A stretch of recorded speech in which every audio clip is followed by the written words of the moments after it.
I have got some very exciting core word program news for you guys.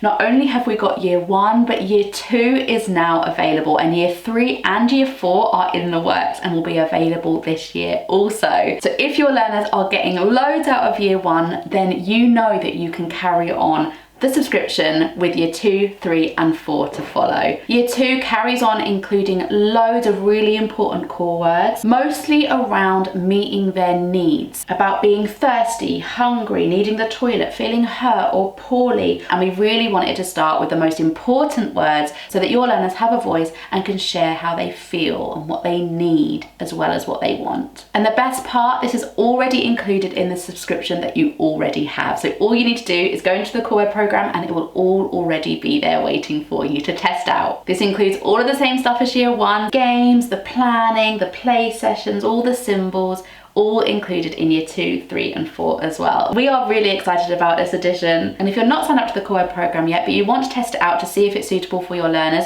then week 1 of year 1 is a free trial. Comment below and I'll send you a direct link.